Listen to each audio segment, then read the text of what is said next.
In the Midwest, there was this podcast. Pod I want to tell you about. Pod by the name of Film Seizure. At least that was the handle its loving parents gave it.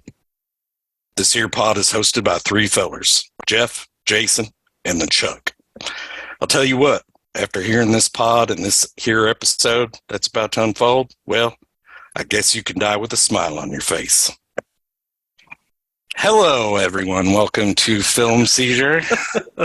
I tried a thing. It probably didn't go that well. That's pretty good. That's pretty good. I'll take it. It sounded pretty good to me. Yeah, but bad Sam Elliott impressions are still fun. I just like the name The Chuck. I'd probably just sound like Sean Connery if I did a Sam Elliott. 100% Midwest podcast pod I want to tell you about Miss Moneypenny.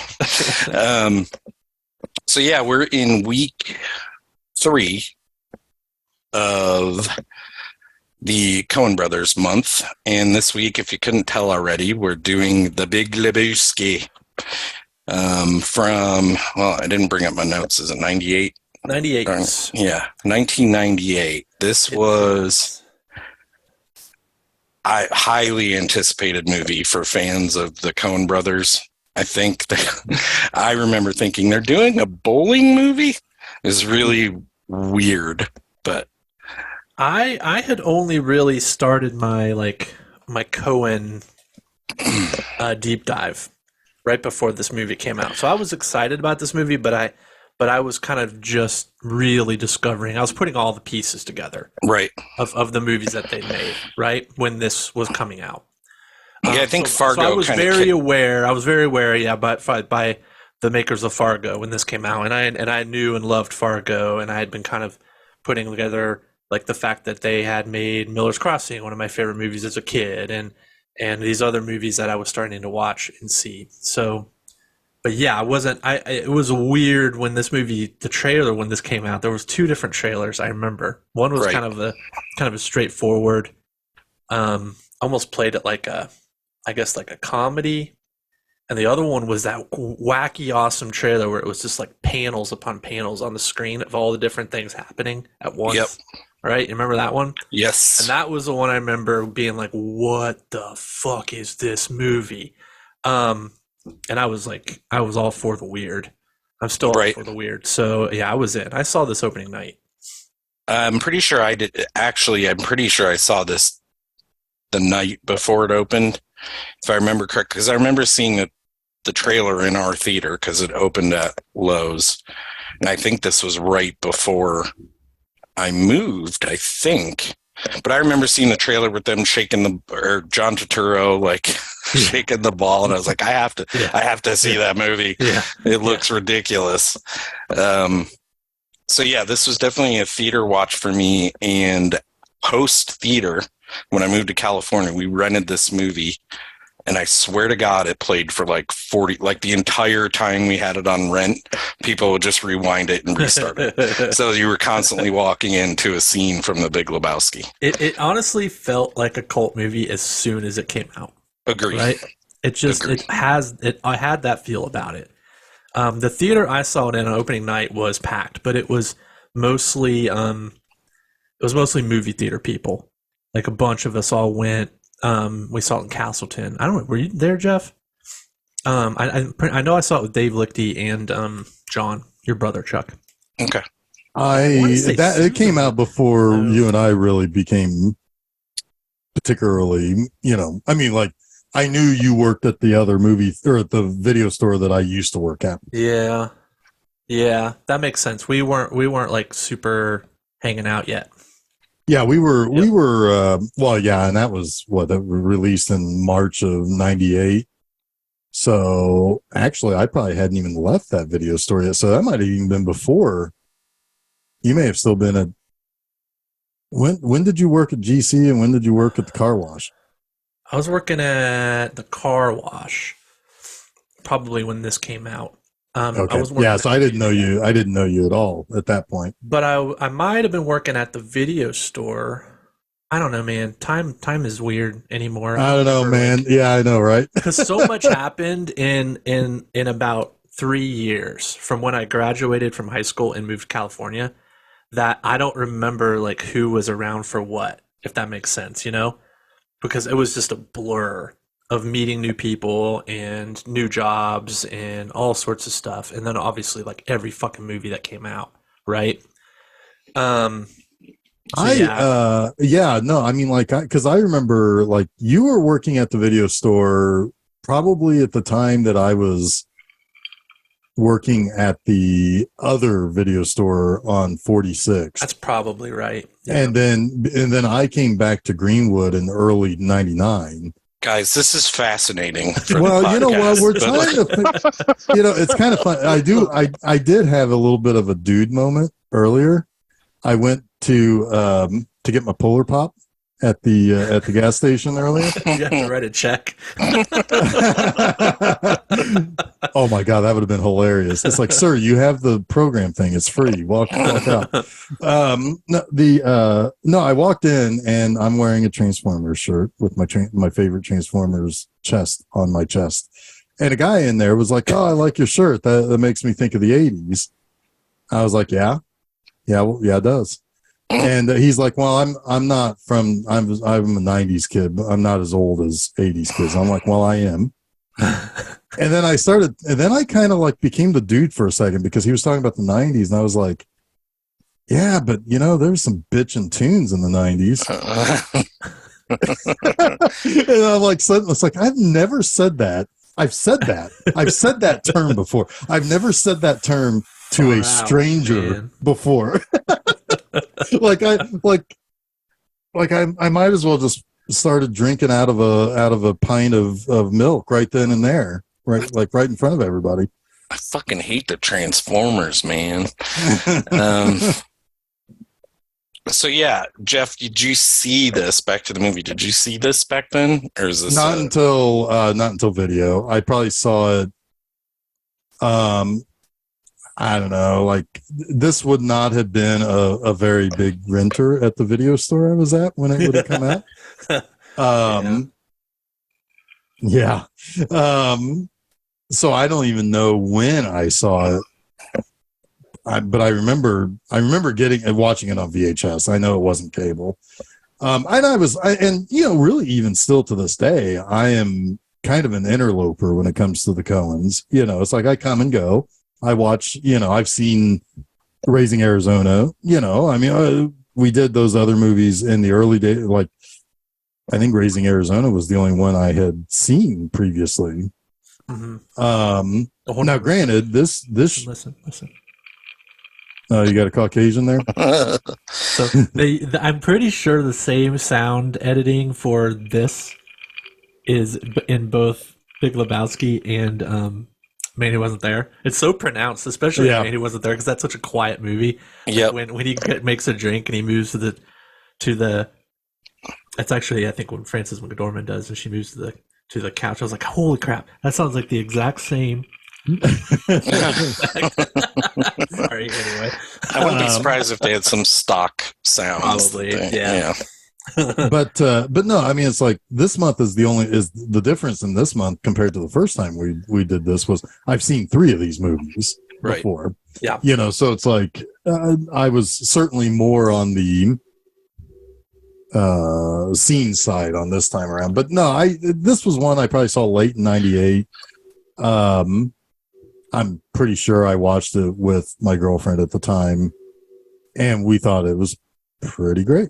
I mean, it's a funny movie. It's a very funny movie. It is a very funny movie. I love the fact that this movie is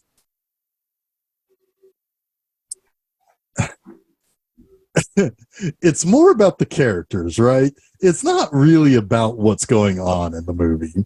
Because what's going on in the movie is overly complicated. It doesn't really make sense why anybody lands on any of the right answers, particularly the 2 main characters that I'm sure we're going to spend most of our time talking about. The Lebowski, the dude, which is Jeff Bridges, and Walter Sobchak. Yeah, Walter, John Goodman. These guys are idiots. These guys are absolute morons. And the fact that they guess anything right about what's going on here that's movie magic, man.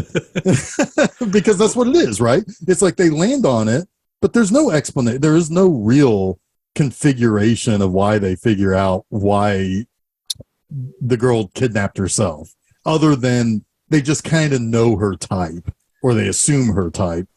You know what I mean? There's a genius to this movie in the sense that it can be, without taking any of what it's referencing, right? And any of what it's parodying and any of what it's pastiching, and it still works as a stoner comedy, right? Right. Yeah. And that's the way it worked for me when I first saw it. I was, 19 maybe when I first saw it. I didn't have a very well regarded knowledge of Raymond Chandler or of most more films, right? I didn't really kind of know what it was deconstructing and inverting when I saw it, probably the first several times. But as you start to understand kind of what they're doing, and that the dude is freaking I'm a walrus. thank you. Yeah, see, there you go. I'm the duding right now. I'm a walrus. No, he's Philip Marlowe, right? Like, the dude is Philip Marlowe, but he's a stupid version of Philip Marlowe. Right. He's like, and it's kind of poking fun at that. It's poking fun at the detective and the overly complicated noir plot where all the things fall into place, right? And he ends up with the dame, and he's like this perfect example of the masculine hero, right? And every single beat, every single like cliche of like the Philip Marlowe, especially in The Big Sleep, Bogart's Philip Marlowe, they're just making fun of it. They're making fun of that character by making the dude a complete opposite. And it's hilarious. It's so funny. Yeah, I just want to say real quick before we get too deep into this movie is smack dab in the middle of what I would consider one of the best 3-movie runs by any directors ever, with Fargo, The Big Lebowski, and Oh Brother. Like, they were on a serious fucking roll. Yeah. At this point. Yeah. And those are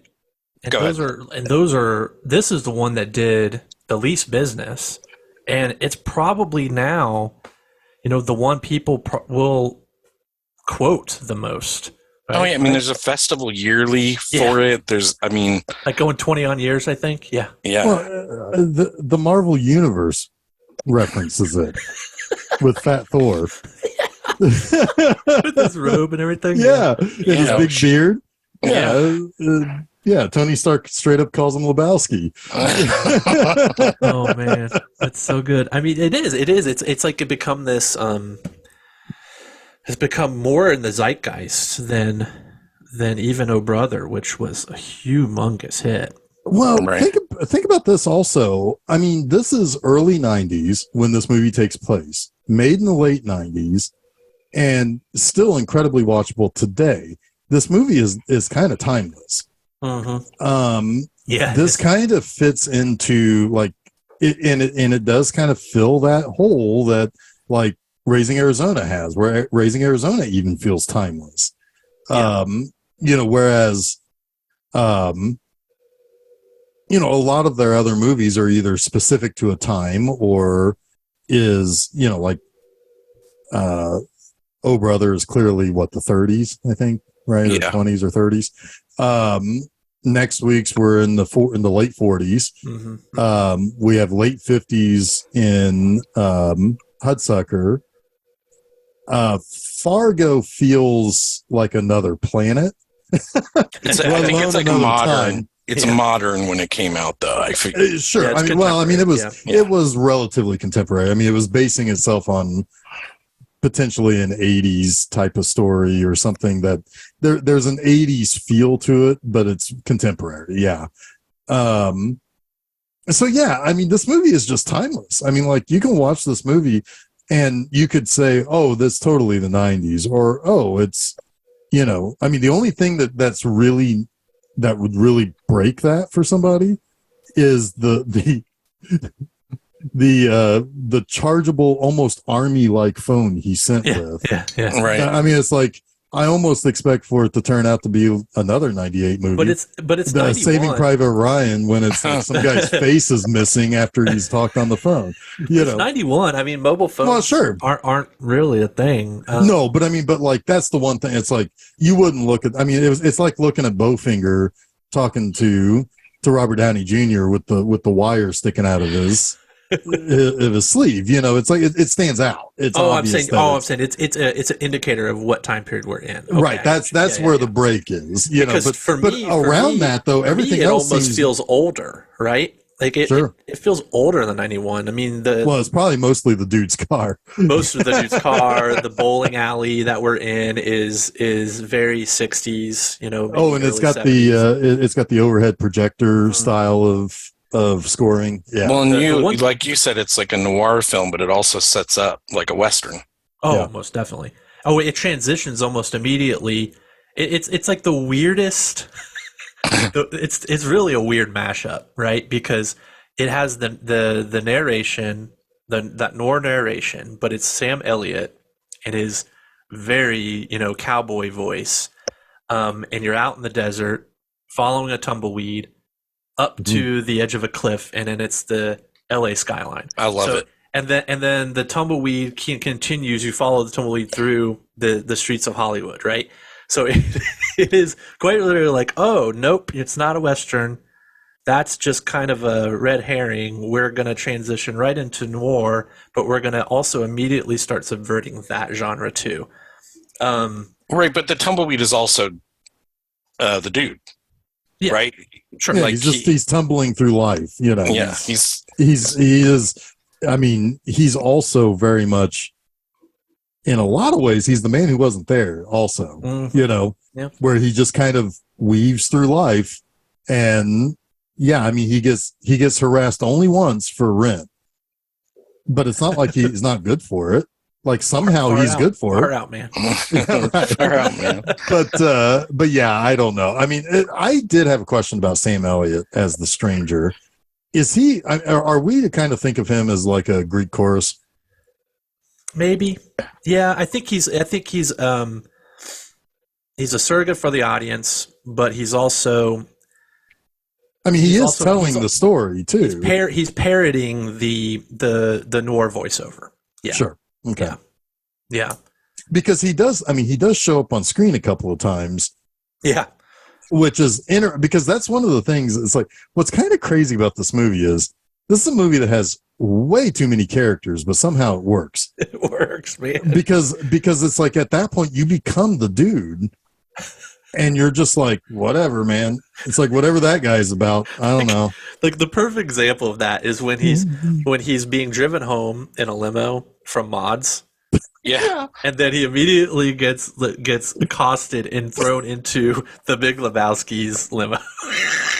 But I love that. There's a misdirection too. Yes. It's his moment in life where he's the big dog, right? Like, right. He's got his feet up. He's talking to the driver like they've known each other forever. It's like, what the fuck is going on here?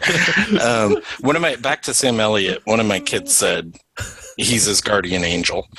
I don't know what I think about that, but that was their read on the character. That's fair. Read. I mean, yeah, that's a fair. I mean, I can be convinced of that with enough behind it. Yeah, I like that. I like it. I mean, I think that's the great thing about it is the Coens will never tell you, right? No, right, and you don't need to know. And you don't need to know. Yeah, they might slip up here and there and give you a little bit more about, like, they'll tell you the narration was inspired by noir narration, X or Y. Yeah, but yeah, I think that's a pretty interesting read. Especially when you have to use so many darn curse words. Yep. I think that's exactly when they said it. The fuck are you talking about?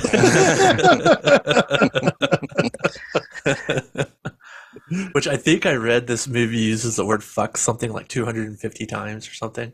That's Damn. wild. Well, Donnie gets told to shut the fuck up like a million times. Poor Donnie. Poor Donnie. Poor Donnie. God, come on, man. Steve Buscemi doesn't deserve the shit he gets. Oh, poor Donnie. It's there's something. Oh my God. All right, Donnie is mistreated so poorly by Walter this entire movie until that scene in the parking lot at the end, and Donnie is asking if those men are going to hurt us, and Walter is protecting him and, Yeah. and is so kind to him. Is like, no, these men are cowards. I'm going to take care of this, right? And he's protecting Donnie, and then when Donnie obviously dies, spoilers, everyone. Yeah. Walter is very sweet. Like in that scene where he He tries to changes speak from completely. the heart, Yeah. and then he knows that they're both grieving in like totally different ways, incompatibly, and Walter is so sad. Well, one of them's gonna wear a little bit of Donnie home too. Yeah. Yeah. And Walter he just can't do anything other than say he's sorry at that point, and it's kind of one of those really sweet moments. Yeah. And he needs to apologize for everything else too. Right. Like it's like, so yeah, that makes sense, right? So, like every other Coen brother, not every other, but many other Coen brothers movies, the setup is money, right? Somebody's trying to either extort or kidnap or get money from another party. And by the way, speaking of that, I kind of brought this up too, but I'm glad you said something like that, because like last week with Fargo, relatively simple plot with idiots mucking it all up, right? This incredibly complicated plot with idiots making it simpler. Yeah. I mean, it's really not complicated at all. And when it really boils it down, fuck, though. But it's convoluted, yes. But it's perfect. I mean, it all makes sense. Like it's one of those movies that that feels like there's too much going on when it's happening, because you're like him. You're like the dude. You're discombobulated at every turn. You know, new shit has come to light, man. But eventually, just like the dude, it all clicks. It's still kind of dumb, right? Yeah, I do want to say Occam's razor in the beginning, right? Like a little bit, yeah. He, with the least amount of information, and you hear about this from Shaloub later. The more you look at something, the less you understand it. That's from this week. Yeah. But this week, it's like the dude makes the best possible guess of what could have happened with the very little information he has, and he's right. The more information, he doesn't really believe it. No, but the more information he gets, the less. Yes, Walter's like, you're right. You're absolutely right. And Walter runs with that. Yeah. Like the dude is kind of like, well, we can play this both ways. We need to be careful. Walter's like, nope, that's the answer. and maybe Walter is maybe he is smarter than you give him credit for, because he is right, and he has no qualms about being right. Like he never, ever, ever backs down on that premise. Yeah. I will say one thing for sure about this movie. It really ties this month together. Yes, it does. It really does tie this month together. I've been waiting for 24 minutes to say. Sorry about you.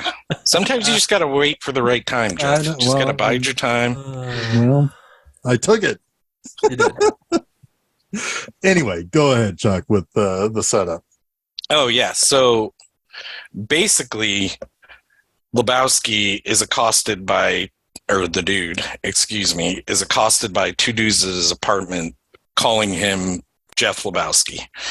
And they want the money. That is his name. Yeah. They want the money, Lebowski. Well, they're not those guys, but they keep asking, where's the money, Lebowski? And dunking his head in the toilet. And he's like, it might be down there somewhere. Let me look again. And his milk is everywhere. It's all in the toilet. It's everywhere. And his glasses are in the toilet. And basically we find out that Bunny owes Jackie Treehorn money. And these guys are here to collect it from her husband, who the dude is most certainly not. And they pee on his rug and then realize, wait a minute, shouldn't this guy be rich? And they just leave. one highlight line in that is when he grabs the bowling ball and he's like, "What is this?" And Lebowski's or the dude's like, "Obviously, you're not a golfer." Fucking kills me. Jeff or Jason, you're on mute, I think, buddy. I am on mute. How did that happen? Yes, the dude gets some good ones in. He is whip smart in the early stages of this movie. He is selectively articulate. Yeah, Yes. yeah. I like I don't think I ever picked up on this line until I watched this with the subtitles on. When the guy is peeing on his rug, he says, "Ever thus the deadbeats."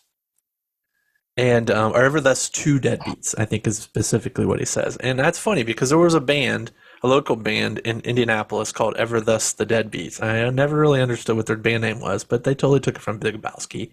That's funny. Then I did some digging, and Ever Thus is a Shakespearean word.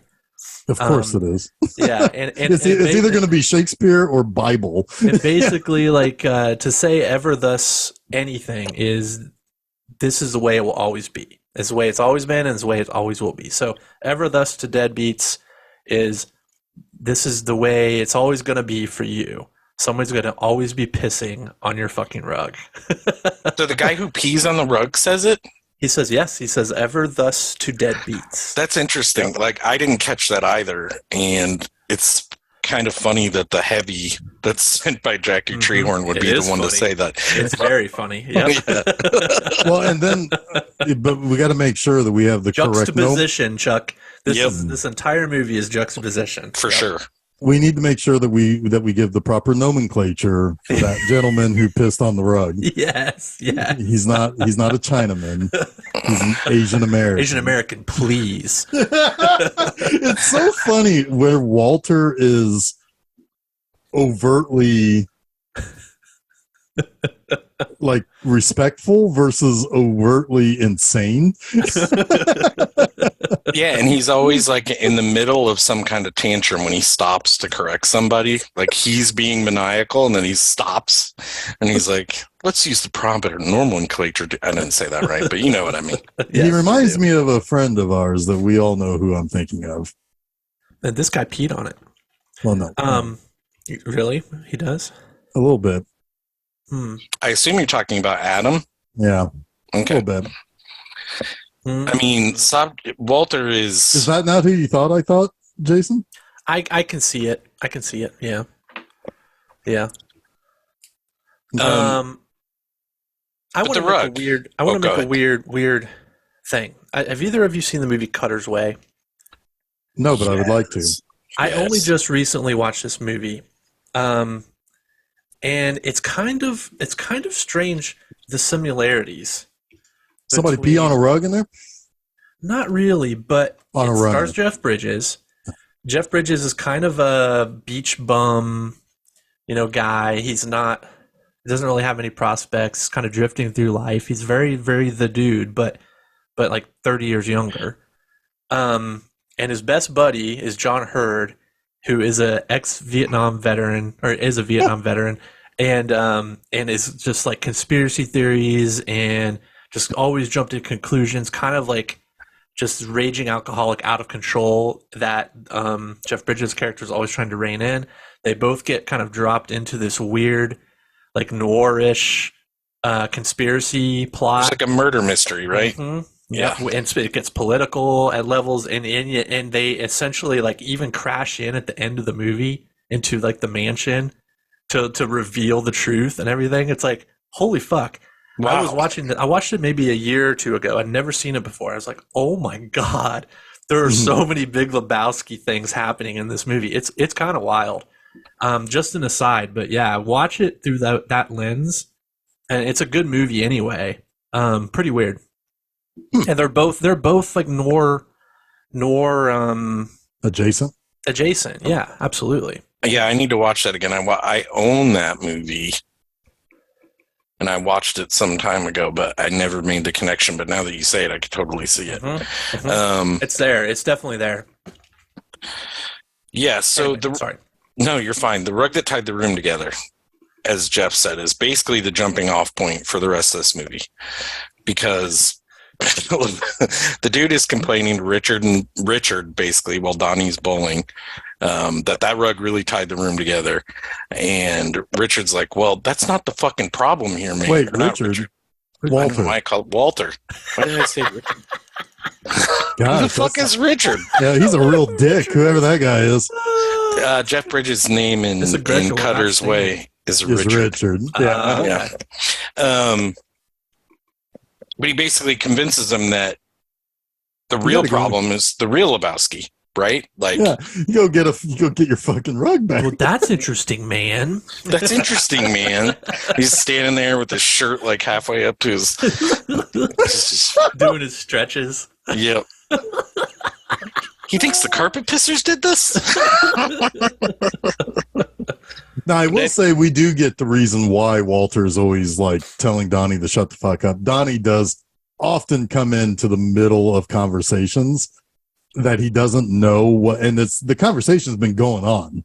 Yeah, But nobody cares to get him up to speed because they don't they've give a already shit about his opinion. It's already a long way through, man. But it's always between Walter and the dude. Like they're Yeah. the ones that are hashing this out. Like they like Donnie, they love Donnie probably, but they don't really care about his opinion. I can't like explain this, but I always get like an ego, super ego vibe from those three. Yeah, that's probably fair.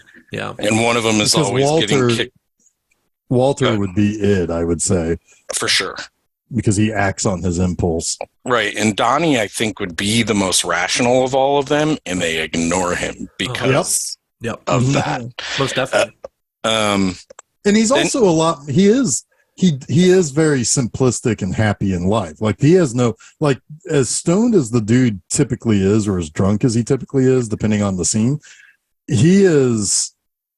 you feel like he does those things to kind of deal with whatever else, right? Donnie just seems like a generally happy guy with no worries, so he goes to work, he goes bowling, he goes home, he goes to sleep, and then he does it all over again. That's and like, he has no complaints. Yeah. right.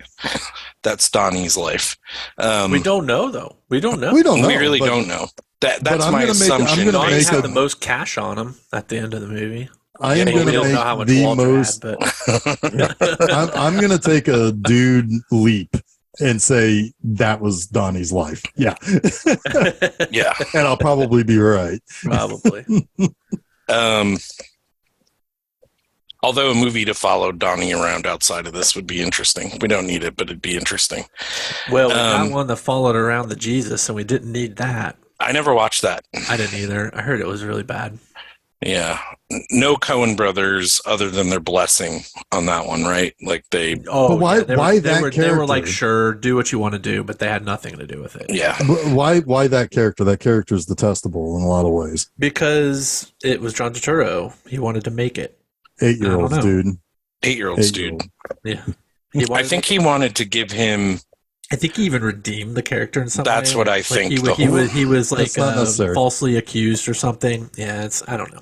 because really the reason is because Jesus is a highly interesting character in this movie, and you only see him for like a minute.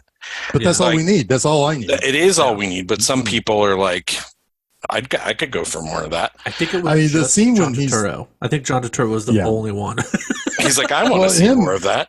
Yeah. Him like telling the I mean, dude the movie and- made $65,000 at the box office. Holy shit. Yeah. Yeah. the scene where he's telling Walter and the dude what he's gonna do to them, and the dude's reaction to it, where he just goes, Jesus. That's right. Great. That's right. right, man. Nobody fucks with the Nobody Jesus. fucks with that Jesus. But his You pull any of that disbelief. shit next week, I'll take the gun out of your hand, I'll stick it up your ass and pull that trigger till it goes click. Jesus. It is No, Jesus. just his whole reaction to that, and his whole like disbelief that he heard somebody actually say that it just cracked me up. It killed me. Well, we can't bring up that scene without bringing up the wonderful cover of Hotel California, Oh yeah. which is like beautiful. Like the first time I saw it, I didn't know what it was, and then it kicks in, and I'm like, "Holy shit, this is amazing!" Same. I laughed so hard. I was sitting next to your brother, and we both like realized what we were listening to at the same time. And it's right about the time where he turns around after he gets a strike and he does the dance. Yeah, and we just lost it. So good, so good. And then when they pan over to the dude, Donnie and Walter looking at him and all their different reactions to him, it's perfection. Like, it's perfection. I love the guy that his bowling partner too, because he's funny. He's like, he looks like a cop.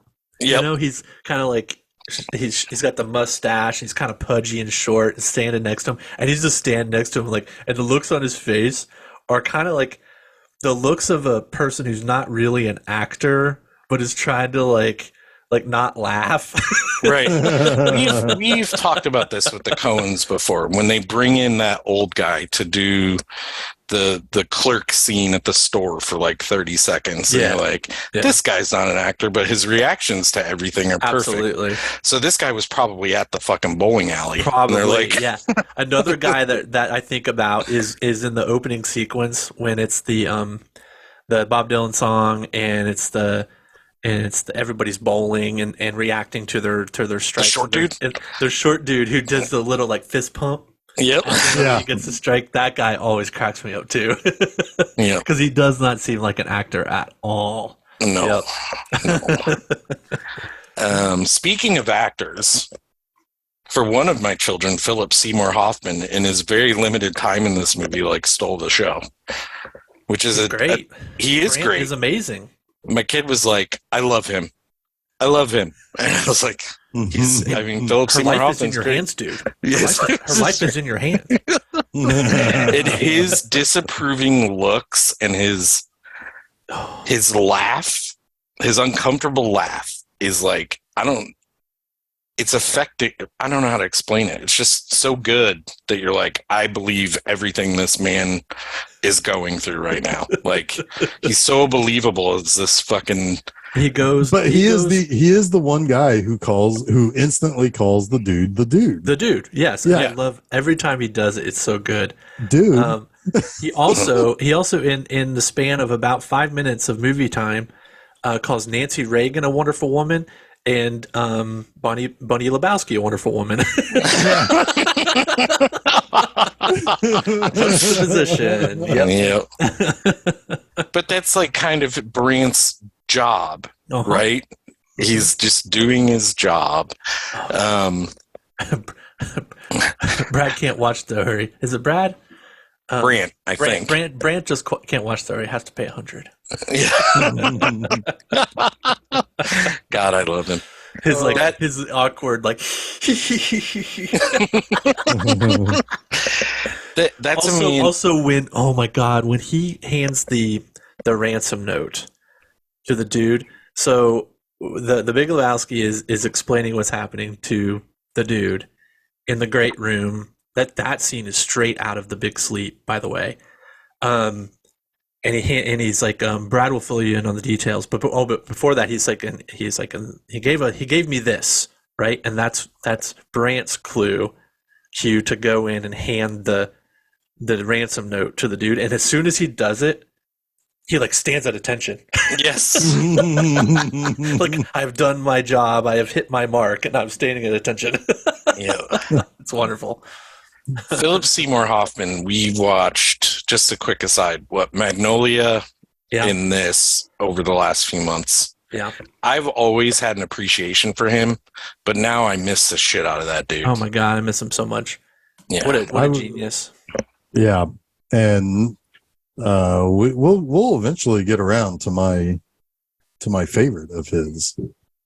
Boogie Nights? Boogie Nights? Have we done Boogie Nights? We haven't. No, we have not done Boogie Nights. That's not the one I was thinking of. He's great. Thinking of Capote. I love that movie. You know, I've never seen that. Oh, that whole story. Oh, we'll talk about that off. I mean, I know all about it, but yeah, I've never seen it. Yeah, good stuff. All right. So Bunny Lebowski, the first thing she says to the dude is that she'd suck his dick for $1,000. Yeah, it's $1,000. Yeah, but $100 for Brant. But yeah, Brant can't watch, or it's $100 more. Yeah. Yeah, she's a wonderful woman. This is Tara Reid when before Sharknado days. Yeah. Sucked her life out of her. She's very cute in this. I mean, yeah, we only see her a few times. Yeah. I mean, she's a porn actress. She's in basically 3 scenes. Yeah. One of them is we need to hurry up because we need to talk about gutter balls. Gutter balls and log jamming. Well, yeah, is Busby Berkeley rolling over in his grave when his his aesthetic is co-opted for gutter balls? No, probably not. No, I can't imagine. I mean, so let's quickly get up to speed. The dude is basically laughed out of the room by the Big Lebowski, but he tells Brandt that he can. The Big Lebowski told him he can take any rug he wants, so he takes a rug and goes home. Which there is a callback to that later. That's pretty great. Yeah, when they need to meet with him, and it's not about the rug. Well, the rug ties the whole movie together. Yeah, it does. It ties this whole episode together. That's how Maude gets involved. All right. So where are we next? Jeff, you pick us up here if you can. All right. So basically he makes off with the rug. He gets a call the very next day from Brandt saying, "We need to see you. We need to talk to you." And it's not about the rug. To which Lebowski's like, "All right, dude." I think they even send a car for him, don't they? Probably, I don't know. And he shows up, and this is when they find out that Bunny has been kidnapped. There is a very prototypical, letters cut out of a magazine, whatever, making up a ransom note. And they're like, "Well, we've decided that you'll be the person that will hand the money over. So we just have to kind of wait for the directions to come." You'll be in a unique position to determine if these were the men that pissed on your rug. Yes. It's like the loosest of reasons to choose him. But the dude can't see past his own ego, right? He's like, "Sure, yeah, that's right. I can. I'll be your guy." Right. Right. Now, Plus, we're going to pay him $20,000. Yes. Now, so the problem though is that he tells Walter, yeah, who ends up coming up with a whole other plan, of how they're going to what's he keeps saying? There's a term he keeps saying. The ringer. The ringer. We're gonna ring her. Yeah, they're gonna throw. It's a ringer, dude. It's my dirty undies, the whites. Oh, and then he never gets those back, and he feels sad about it later. Well, he fucks some people up over it. Yep. So basically, he's to deliver $1 million to a place. He's got a portable army phone that he'll get the instruction. But he goes and picks up John Goodman for some reason, who then decides, we're going to keep the $1 million and we're going to throw him a ringer. He's like, "Oh, okay." No, not okay. No, he's not into that at all. No, he's not. But but like Walter's already pushed himself into the driver's seat, and they're off. Yep. He gets the call, and the dude fucks up too here because he keeps saying us. Where do you want us to go? And they're like, "What's us? What is this? What are you talking about us?" And fucking Walter can't keep his fucking mouth shut. And he keeps like yelling at them. So that, like he calls the kidnappers amateurs. And he just will not let. They're amateurs, dude. Right. He will not let the dude like deal with this. So yes, he's got his dirty undies, the whites, and they toss it out the car. Hold on, this scene is amazing. So you gotta go do it. Yeah. Walter, like the dude is about to throw the actual ringer bag or the actual bag out, and and Walter's like, "No, dude." Basically says, "Take the wheel." throws the ringer bag. No, he rolls out. Yeah, he rolls He out. falls out of the car with an Uzi, which then starts spinning in the road and shooting up the dude's car. To which he's like, "Ah!" crashes into a pole. The abductors take the ringer bag and drive away. And Walter stands up and he's like, fuck it, dude. Let's go roll. It's so good. Bowling alley. It's so good. His car gets stolen at the bowling alley, so now the money's gone. Yeah, the $1 million was in the back of his car. These dumbasses think they have $1 million and they leave it in the car. Hilarious. And the car gets stolen. I don't think we ever actually find out who steals his car. It's just a thing that happens. We do. It's Larry. The kid. It's little Larry. He steals the car. That's right. That's right. But little Larry is stone cold, man. He's stone cold. That's right. That is right. It is Larry. I'm sorry. He's flunking English, but right. cold. Yep. I'm flunking that middle part Bulk of the movie series, when they go man. get him. Bulk of the series. So, so this is what brings. So then, this brings Maud in, basically. Right. So Maud comes in at this point, like and explains to Maud is She's Julianne the Big Moore, Lebowski's daughter by his first marriage, and she's friends with Jackie Treehorn, and does not like Bunny whatsoever. Right. And she refers to a porno later as a beaver picture. And I want to only ever call them beaver pictures from now on. Is she, and the dude is she like, friends vagina? with Jackie Treehorn? I don't know if she's friends with Jackie. She mentions Jackie Treehorn. They've been to things together. I thought was the implication. Yeah, I think she's they a socialite bump of up sorts. against each other, but I don't know that they're friends. Yeah. Okay, maybe that's but not the way that she wants to bump up against the dude later. She does think that she introduced Bunny to Uli though, because she knew his krautrock band.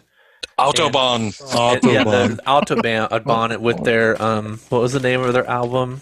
I didn't write it down. It's Bed of Nails in German. What the hell is it? I don't remember. Doesn't matter. One of the members of Autobahn is Flea from the Red Hot Chili Peppers. Yes, he is. Yeah, so basically she kind of gets the ball rolling into basically the dude piecing it all together that, this is a con job. The dad, so Bunny has either kidnapped herself, which is what he lands on, but then later we find out, well, it's all kind of a thing because there's embezzlement of this nonprofit that the Lebowskis run for the $1 million, because we find out the Big Lebowski is actually quite worthless. Yeah, his wife had all the money. His wife, he married into the money, and he pretends to be a big shot. And he That's really a theme that comes up next week too. Yeah, interestingly enough, ties the whole month together. I'm telling you. Yeah, he does, and then the dude takes this information to the Big Lebowski. He's like, she kidnapped herself, man. Has this thought never occurred to you, man? And Brain's like, that had not occurred to us, dude. One thing I do want to point out about the dude, because we called him Tumbleweed, right? Like in the beginning, and he's just kind of floating through life. Almost every poignant thing he says in this movie, he heard somewhere else. Like, oh yes. This aggression will not stand. He parrots that. There are other examples I can't remember right now, but he's constantly, he's constantly just telling the next person what he heard from the person before, which is hilarious. It builds like you don't even really know what his character is almost because he doesn't have a single thought of his own in ways. It's true. It's very true. But what he can do is disseminate what's important from all those thoughts from other people. Yes, very slowly and stammeringly. Right, but he gets there. He does the math. when he's in the limo with the Big Lebowski and he's trying to tell him about this other shit that's come to light and he just cannot put one thing connected to the other. And you can kind of feel for him because you probably, the first time you see this movie, are feeling the same way. Like, things are connecting in ways that don't make sense, but there is new shit that's come to light. And then Big Lebowski was like, what in holy God are you blabbering about? What in the name of holy God are you blabbering about? So God, I mean, this there's so much going on here. I don't even know how to put the pieces in order here. We do discover, right? Well, we do discover that they've received the tow. Now, it is important that the dude knows what color Bunny's toenail polish was, right? Because she was putting it on when he first met her, and she wanted him to blow it dry. So he knows it's like a specific color of green. I can't blow that far.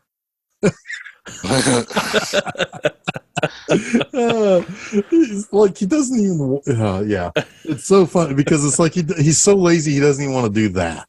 You know, like Yeah. He doesn't even want to bend over a little bit. But yeah, but that's been sent, and he's like, oh. Now that leads to him going back to Walter and saying, they sent a toe, Walter. He's like, I can get you a toe. You want a toe? I'll get you whatever color of nail polish you want. By 3:00. By 3:00. Yeah. And so, but we do see them pass Bunny. They don't know it's Bunny, but we see her singing along to Elvis, and she has all 10 toes. Yes. So she did. This is a setup of some sort. Now, what exactly, we don't really know fully yet, but the new information is coming to light. We just don't know why the pieces are fitting together this way. What are you, a fucking park ranger now? I don't remember what he said that to, but that's in my notes and it cracks me up. Go ahead. Yeah, I don't remember. I remember that line, but I don't remember what the that's when he was referring to when Walter was explaining that an animal in the city limits, that ain't legal either. Yeah. What are you, a fucking park ranger now? Because Walter can't articulate either. I mean, there's these moments of just lost conversation, right?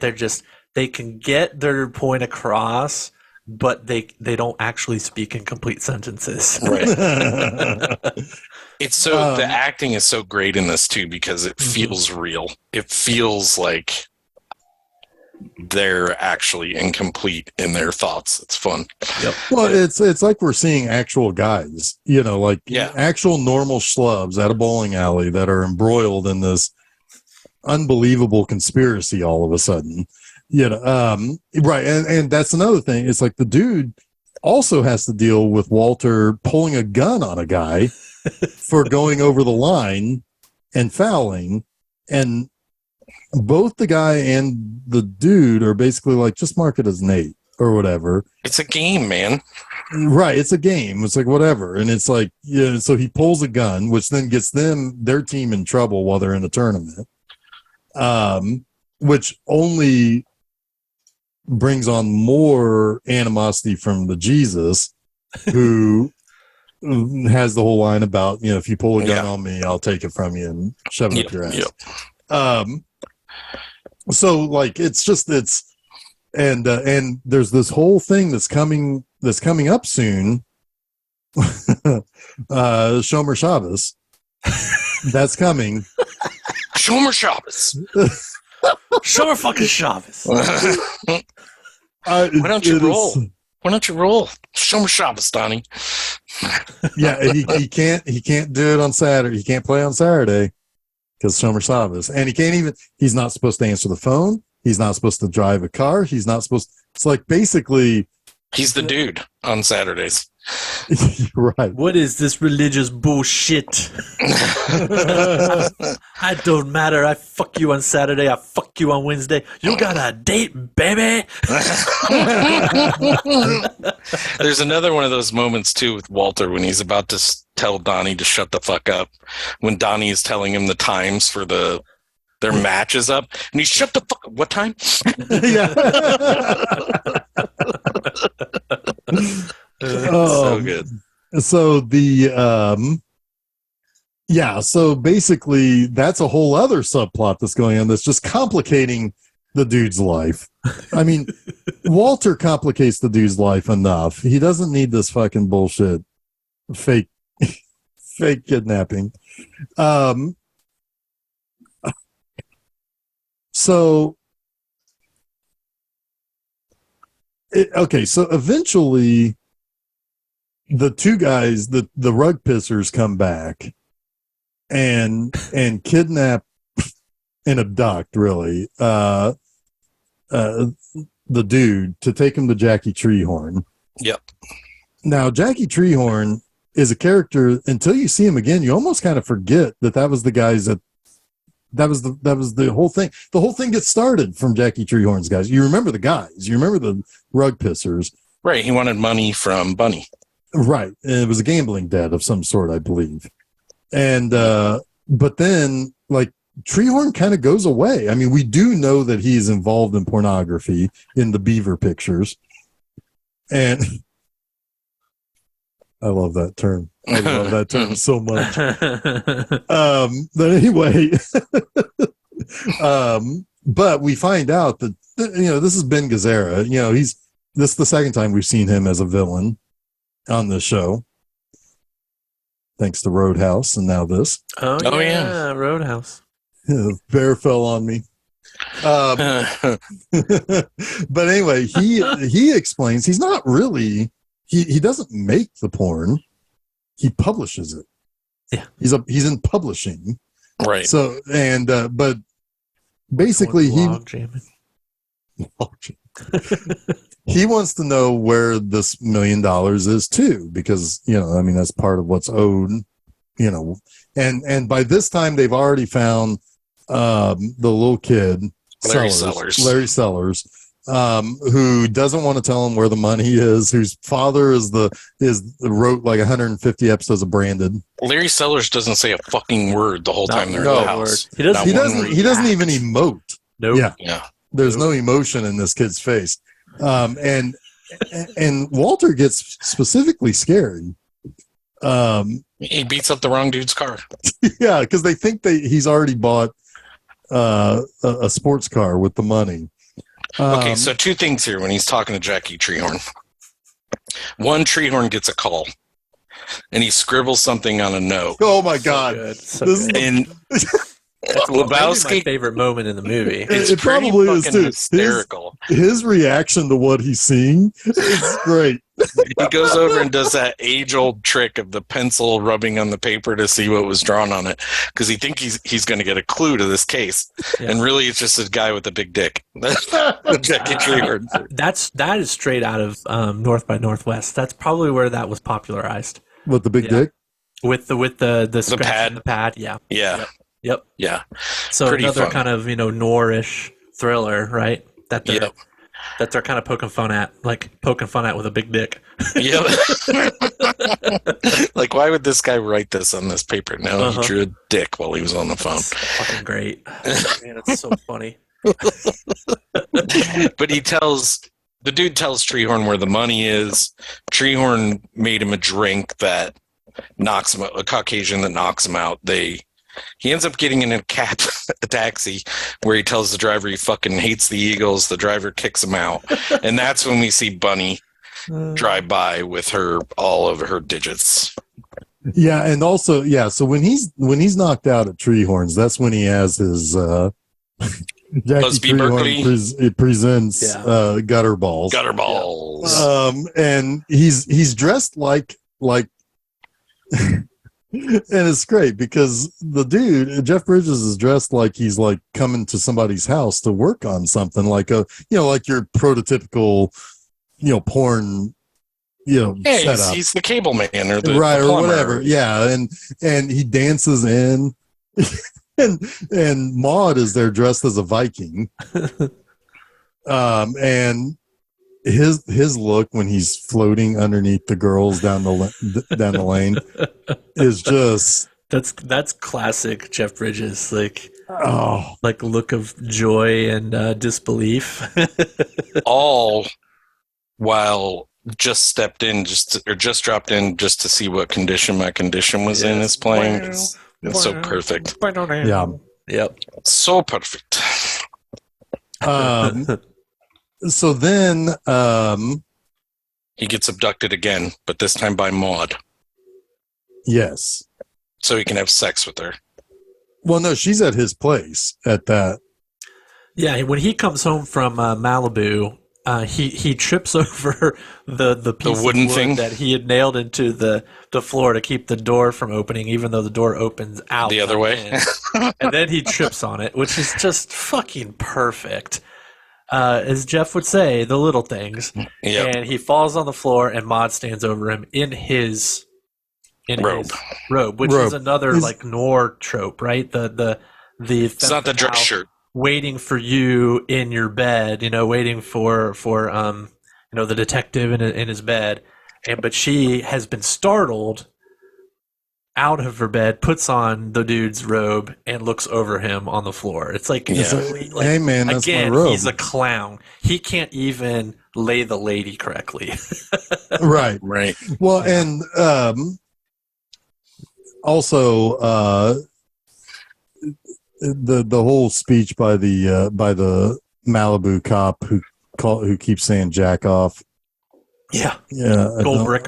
Goldbricker, yeah, and he doesn't want his jack off face in his town. Jack off. Oh yeah, that's why he was in the cab, because Jackie Treehorn called the cops on him for because he was running down the road like insane. Yeah. It was to get him. It was to get him occupied while they tossed his apartment, ransacked his apartment, looking for the money, which he doesn't have because nobody has it. There's only one guy that has it, and he's had it. Larry Sellers. No, this Larry doesn't have it, but he tells him Larry has it because he's pretty damn sure he does. He's like, oh, you could just we're about a scene away from finding out that nobody had the money. Right. But that's one of my favorite parts too. Is he's like, well, that's easy. Your money is being held by a 15-year-old boy named Larry Sellers, real asshole, but off of whatever street next to the In-N-Out Burger, yeah. So basically Maud wants to have a kid with somebody that she doesn't have to interact with ever, and the dude like keeps referring to her as his very special lady friend. That's another great inversion of the noir sex scene, right? Because noir films had to be very careful about how they introduced sexuality into the movies. It was the Hays Code era. They had to be kind of like sly about it. Usually there'd be the scene of the woman in the bed and the door closed, and that would be it, right? Well, in this, I mean, she's like on her back with her legs up, like trying to get the sperm as close to her cervix as possible. That helps. It's like the most the most explicit version of like the biology of sex that you could get, right? Right. Yeah. Oh, it's also, and she's very clinical about it too, right? Yes. Yeah. So, but yeah, so at this point we finally find out who's in the Blue Beetle that's been following him. That was something that was earlier when before he's abducted by Maud's people, after he's been dropped off by Lebowski's people, they're like, hey, who's that guy in the Beetle back there? And so it's like, we never find out until now. And it was another private eye who thinks that the dude is a private eye. Oh, and he loves his methods. It's hilarious. Oh, my God. Brother Seamus. Brother Seamus. What? An Irish monk? Yeah. We never see him again. We do see him. We always see him kind of like who are you working for? The Knutsons. Who the fuck are the Knutons? This has one of my favorite lines in the whole movie too, when he shows him the picture and says he should show her the farm to bring her back, and then and then the dude's like, "Are you gonna keep them down on the farm once they've seen Carl Hungus?" Oh my god, that kills me. But yeah, she's a runaway. Bunny's a runaway. Parents are trying to find her. Apparently, she's underage, and just gone wild. And they've hired John Polito to track her down. And he wants to share information with the dude, and the dude just tells him to fuck off, and you never see him again. Right. I do think we see him drive by at some point, Maybe before probably the end, right, but yeah. but we don't ever actually. That is the only scene of acting Yeah. is in that moment. Yeah. He's sorry if I keep referencing The Big Sleep, but he's playing a version of the Elijah Cook Jr. character in The Big Sleep. Interesting. Yep. I got to go back and watch all these movies. So now, so at this point, basically, the dude has landed on the fact that nobody had the money. It was all a setup. It was all bullshit, basically. And he goes to the Big Lebowski's home, where they find Bunny's car wrecked into the To the fountain or something. to the fountain, still playing Elvis. Yeah. Viva Las Vegas, baby. And they go in, and she is returned, and is she jumping on a trampoline or something? She's like running around the house. She's running around the jumping. house like twirling her clothes. She's totally wild. It's funny. Yeah, she is like a wild child. Yeah. And yes, it was all a setup by the nihilists, who are her friends, which include Carl Hungus, the porn star that she worked with. They cut off Amy Mann's toe. Yeah, Amy Mann was the donor. Oh, that of was the Amy toe. Mann? Yeah. I didn't even realize that. Yep. There's a wild story about Amy Mann when she was a kid being kidnapped by her own mom. What? Yeah, it's a whole thing. It's a whole That's thing. weird. Yeah. I guess kids. And I think she was in Germany. I think that's where her mom and her stepdad took her, was to Germany, which is interesting because she's German in this, and speaking German. What was the word that was miscaptioned? Oh, Lindenberger? Like a Lindenberger basket? Yeah. It should have been a lingonberry. Yeah. Lingonberry, yeah. Yeah. Lingonberry pancakes. Miscaptioned. I thought that was funny.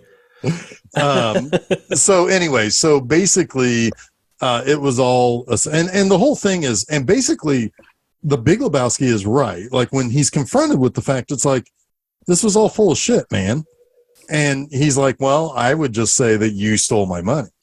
And he's got a little bit more leverage. He's got a lot more leverage than some stoner on the street. So, yeah, basically the whole thing kind of comes to an end at this point, but Well, there's still like 30 minutes left. Walter rips him out of the wheelchair, says, I've seen a lot of spinal. Oh, my and God. this guy's faking. He's faking. Oh my God. He's not faking. No.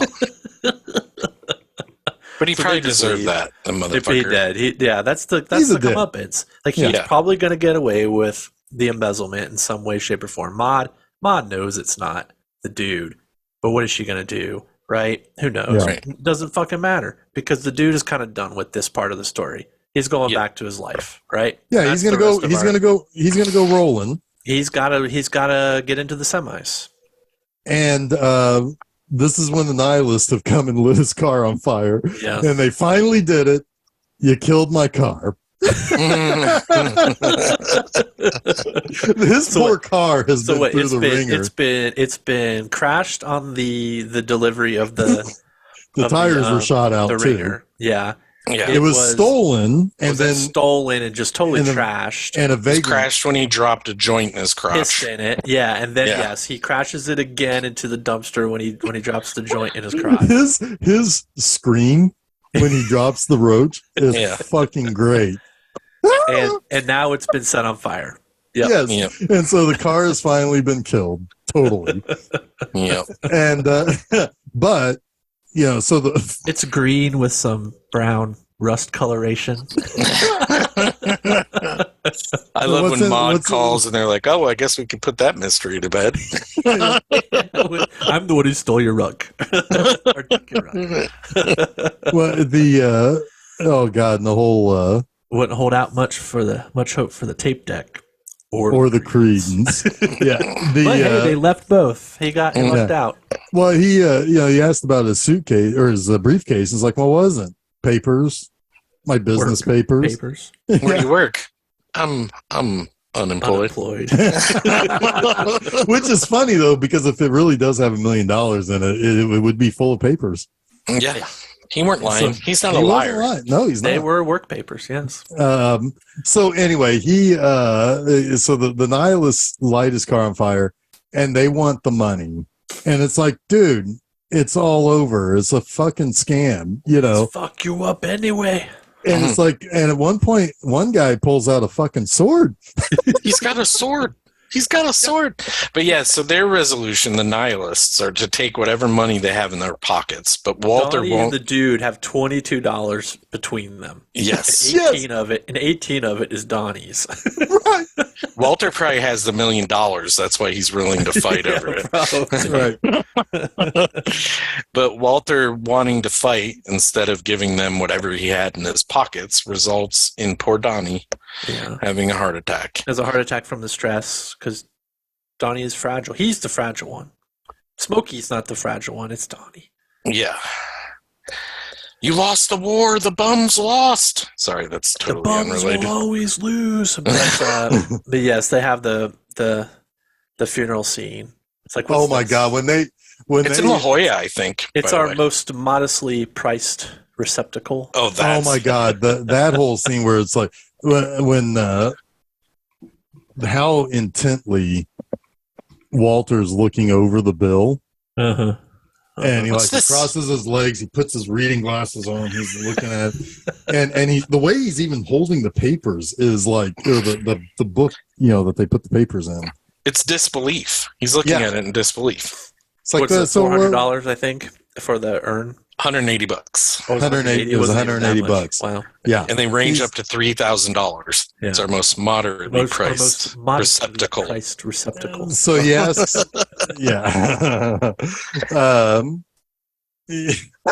he asks if there's a whatever this Ralph's. Was there a Ralph's nearby? Yeah. And that's when it smash cuts to them carrying Donnie in a Folgers can.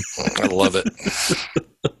And they're gonna commit his ashes off the cliff. What they assume was his final wishes. Right. They don't know. They don't know. He was a sweet man. He loved bowling. Yeah. And they toss off the ashes, and most of them blow right back in the dude's face. And he just stands there taking it.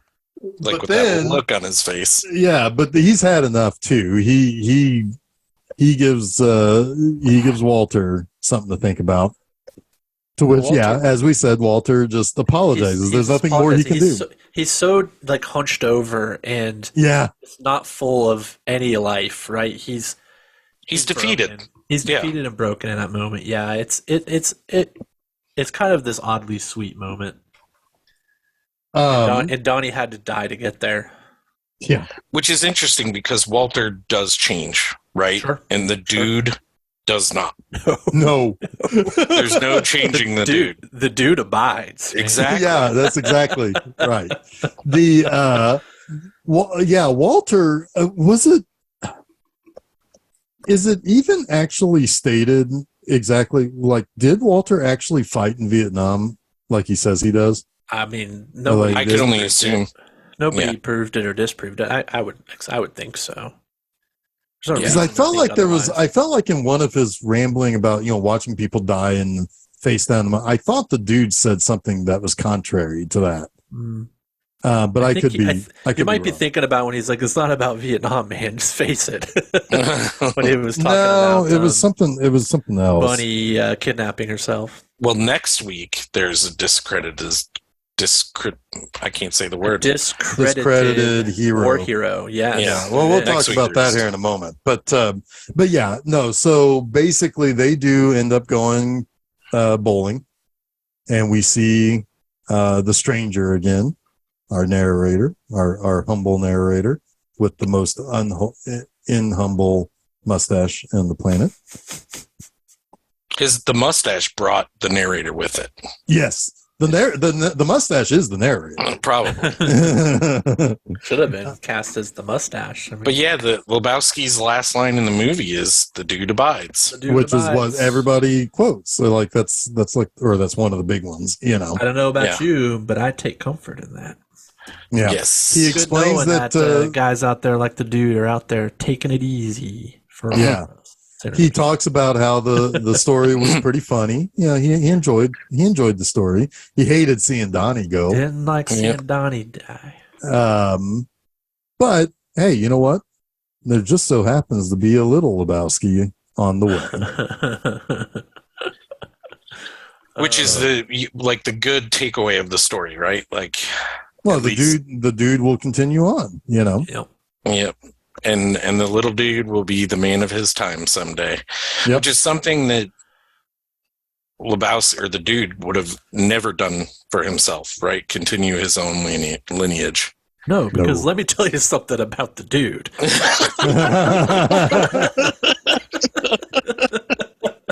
Exactly. I don't know about you gents, but I still think I could have watched this movie right after it ended again. It's first of all, it's got. Can we just talk about the soundtrack here real quick? Yeah. Oh yeah. That is every bit part of the whole. For sure. I mean, you got the tumbling tumbleweeds that starts things off, and then it goes right into Dylan's "The Man in Me," which is that is A+ business right there. That's used a couple times. Yeah. Yes, it is. Well, I mean, it's really, I mean, it's the theme song for technically for the dude and for Maud. Yep. Yeah. Yep. Because that's when it comes back. It comes back when in the dream sequence. Yeah. Yep. And then, I mean, we've got Kenny Rogers with Just Dropped In. You got the Gypsy Kings version of Hotel California. So good. That version of Dead Flowers at the end is also A+. Yeah, that's pretty good version. That is special. That like overly honky tonk version. Yep. Yeah. Yeah. We've got the theme from Branded. Yeah. We even got Elvis Costello in this here too. So and Meredith Monk. And Credence when he's banging on the ceiling in the car. Right. God, I love that. And it's got that. That's right before he drops the roach sequence to the music when he's taking in what the meaning of the homework is, what he finds in the car. Yeah. Yeah, because you also got Run Through the Jungle. That's also in there. One interesting note. Well, I don't want to cut you off on the soundtrack. You got anything else there? Well, Viva Las Vegas, I should say that was not Elvis. It was actually ZZ Top's version. Okay. Interesting. Frank Beard in the house. That's the beardless one's name. Is it the beardless one's name? Yeah, his name's Frank Beard. Is there Beard. a beardless one? The drummer. Yeah. Yeah. The guitarists have beards, the drummer doesn't. He just has a mustache, I think. Yes, he had a mustache, at least most of the times I saw him. Yeah. One interesting thing about the dude, because we call him stupid a lot, right? I'm pretty sure he's just a burnout and he wasn't always stupid, because unless he was lying to Maud, he said he wrote part of the Port Huron statement. Right. He's based on Jeff Dowd. Jeff Dowd is a friend of the Coens. He was literally Jeff Dowd was one of the Seattle Seven. Like that is a thing. The Seattle Seven were protesters who were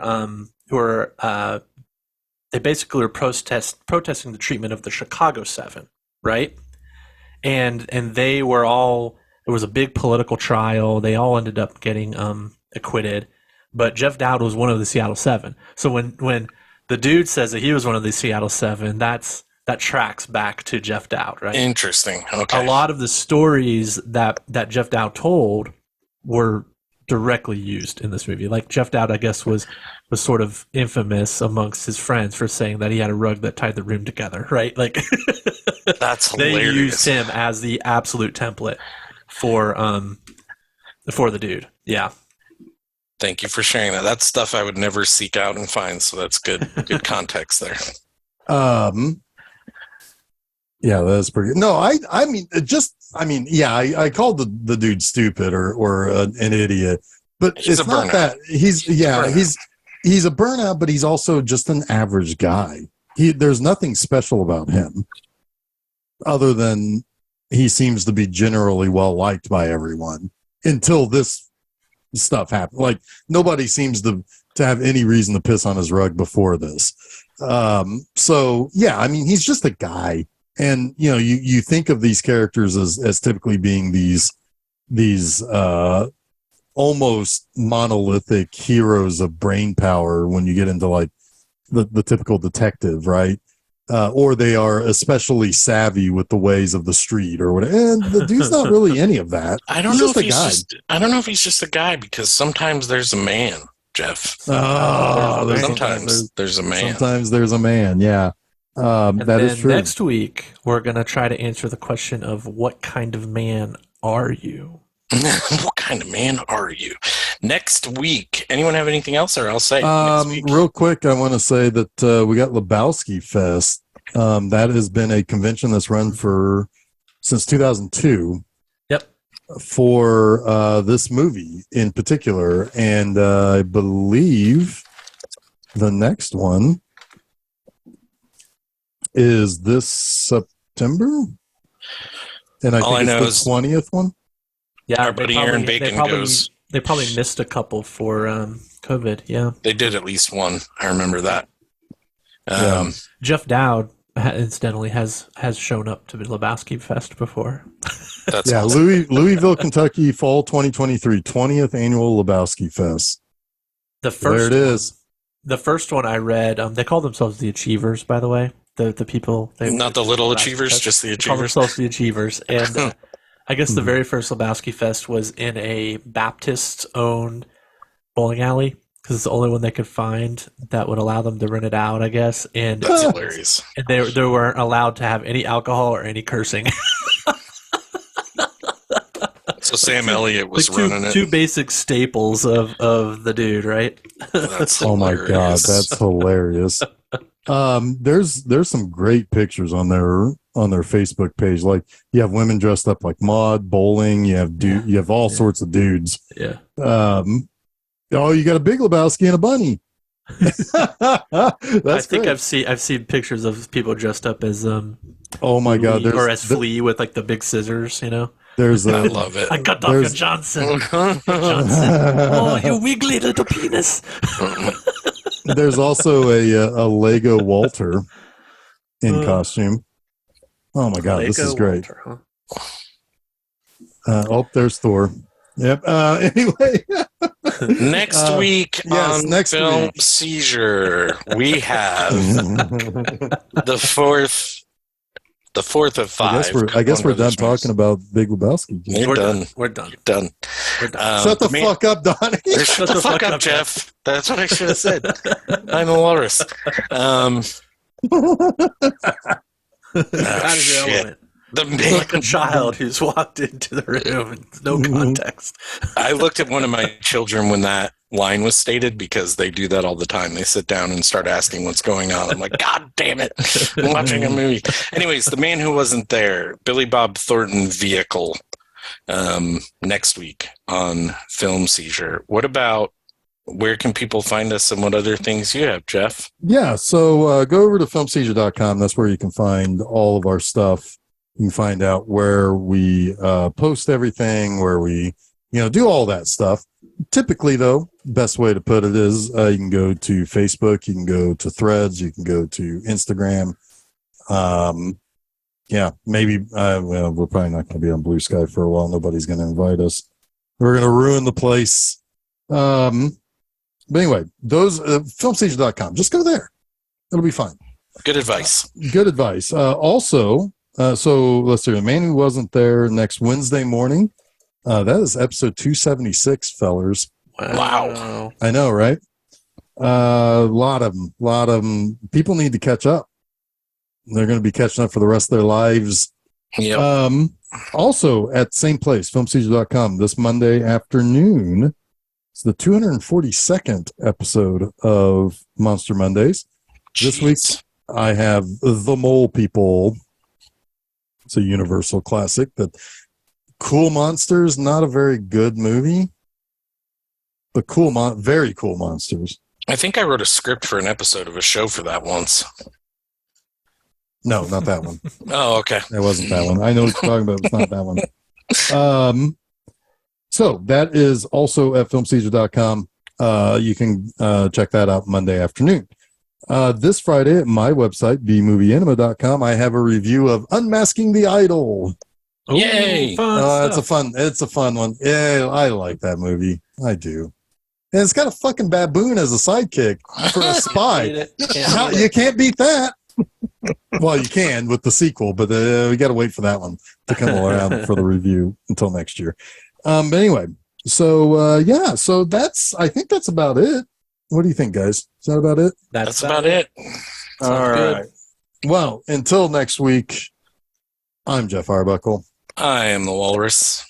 And I am Jason Oliver, and you have been listening to Film Seizure. Shut the fuck up, Jason. Oh, that's staying in.